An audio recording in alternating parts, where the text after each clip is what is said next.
Moved to 3, and now we've got a redundant delivery path for the power. So I said on 2, I want the power coming from the other side, but 3, it's a requirement. It has to come from the other side. It has to be in a different path. It can't be so that a single cable digger can dig up. Now, also, when it comes to equipment, we move to a new class or a different class of equipment. The servers, the routers, the switches, the actual physical equipment is data center class, which means that you don't have to shut down the equipment to replace power supplies, fans, CPUs, motherboards, hard drives. On this level of equipment, you're going to pay a lot of money. So like a switch is probably going to cost $50,000 at least. Now, I'm not sure how my numbers are at the moment, so maybe ignore me on that, but it's not going to be cheap.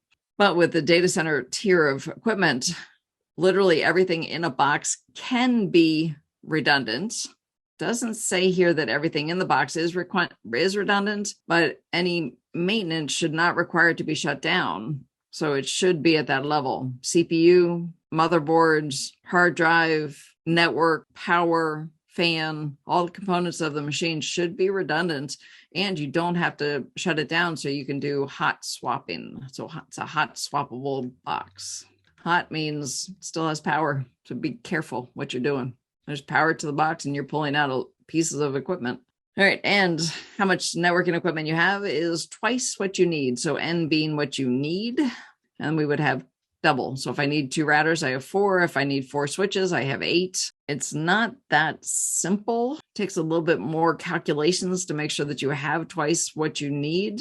But at a basic level, that's a simple way to think about it. I need 2 routers. That means I have to have 4 in place. When I move to tier 4, I have to have 5. So if I need 2 routers, that means I have to have 4 in place plus an extra one when we get to tier 4. So now I have to have 5.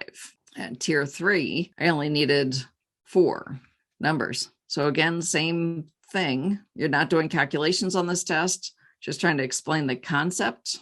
And even just numbers could cause you some trouble. If you don't like numbers, man, this stuff can really mess with you.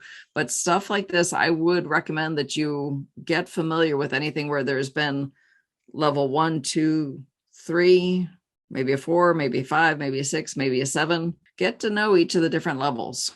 That would be good to know. What are the port numbers? Knowing 80 and 443 and 21 and 22 and things like that. Not too worried about that. But when you've got levels, I would get familiar with those. So they were in the capability maturity models and privacy maturity models. Where else do we have them? They were in all kinds of different things.